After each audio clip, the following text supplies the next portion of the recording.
You want to support Roland Martin Unfiltered? Be sure to join our Bring the Funk fan club. Every dollar that you give to us supports our daily digital show. There's only one daily digital show out here that keeps it black and keep it real as Roland Martin Unfiltered. By going to RolandMartinUnfiltered.com, you can make this possible.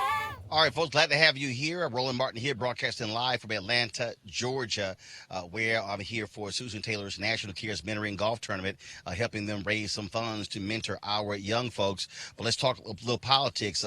Vice President Joe Biden has been embroiled in drama now for 3 days after the comments where he gave the impression to some that he was praising segregationist senators who he worked with in the past. He has pushed back on that, saying he was not praising them. He was saying how he has been able to work with people who he is opposed to on any number of issues. One of the folks rising to his defense, Congressman John Lewis of Atlanta, Georgia.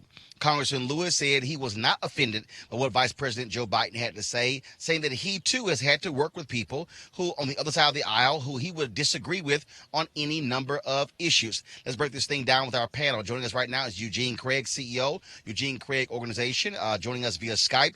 In studio, we have Erica Savage Wilson, host of the Savage Politics Podcast, and CJ Jordan, CEO of Jordan Management Group. I'll start with you, Erica. To have Congressman, first of all, several members of the Congressional Black Caucus have come out in support of Congressman Joe Biden. Congressman Cedric Richmond, who has already endorsed him, he said that there was a meeting the other night that took place between Joe Biden and several members of the CBC.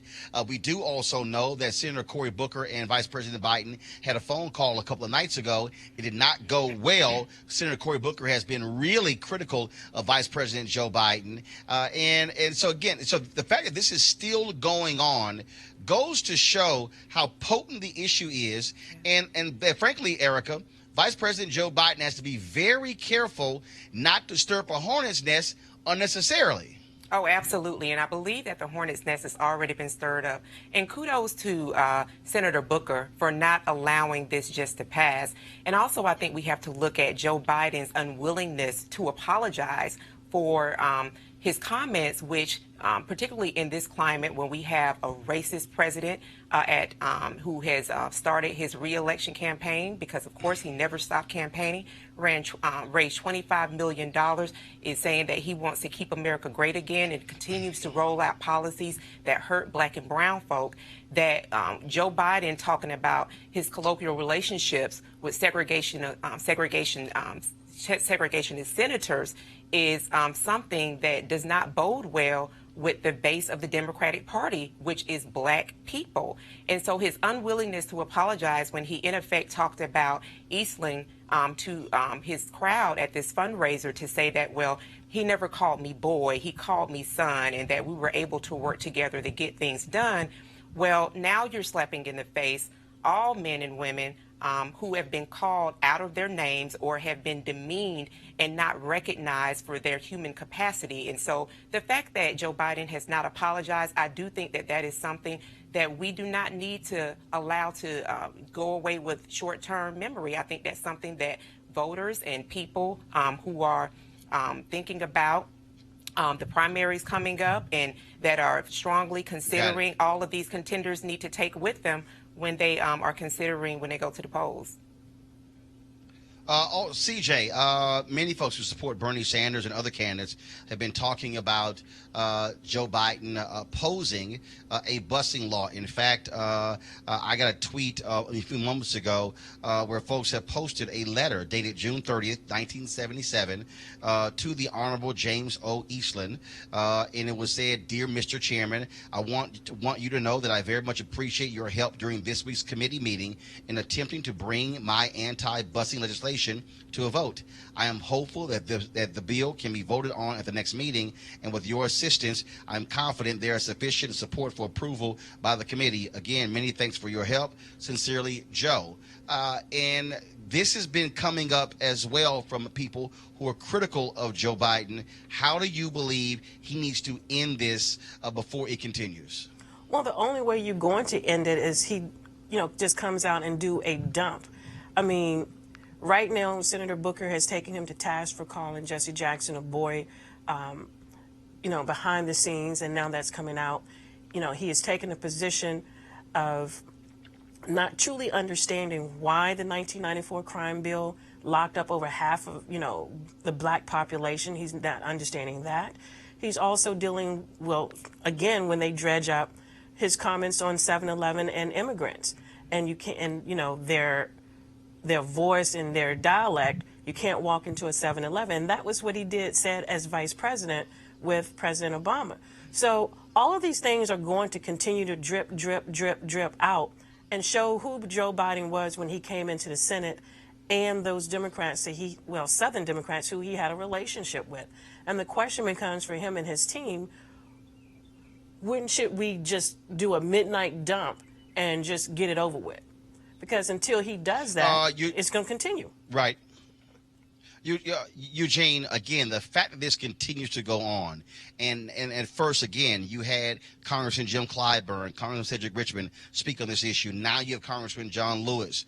If you're the Biden campaign, you want this thing put to bed so you can begin to focus on the issues. And do you believe that he is able to get past this? Or as yesterday, as one of our guests said, like, look, if you're Cory Booker, you need this because, frankly, it's giving his campaign life.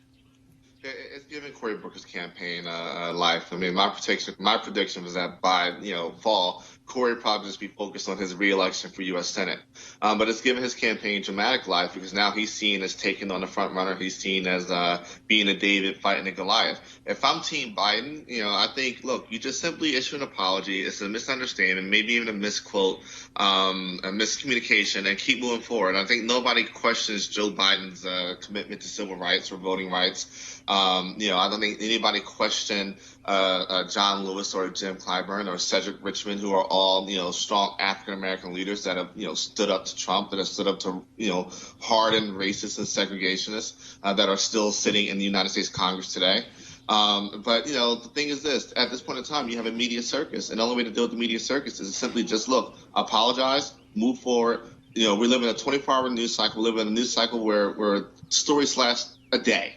It will be on to the next story if they don't keep stretching out with Joe Biden-ness. All right, folks, back to that Roland Mark Unfiltered video in just one moment. All right, folks, they're back. MarijuanaStock.org is another great investment opportunity. If you were lucky enough to invest in their last crowdfunding campaign, they raised a ton of money in just a few months investing in legal marijuana farms.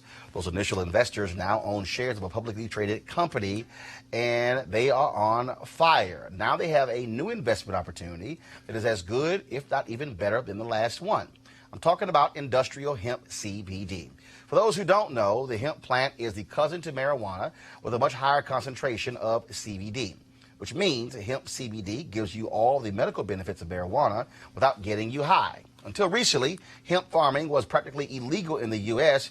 and heavily regulated by the DEA. However, the 2018 Farm Bill changed all of that, making it legal to grow hemp CBD in the U.S. and creating one of the largest commodities worldwide.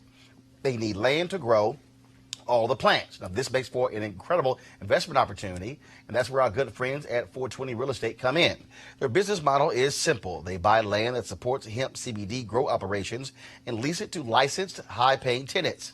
That's right, they are hemp CBD landlords, and you can get in on the action. You can invest in the crowdfunding campaign for as little as $200 up to $10,000. Like I said, you don't want to miss out on this. To invest, go to marijuanastock.org. That's marijuanastock.org. And yes, this is a black-owned company, so you want to try it and get in the game. Now back to your Roland Martin Unfiltered video.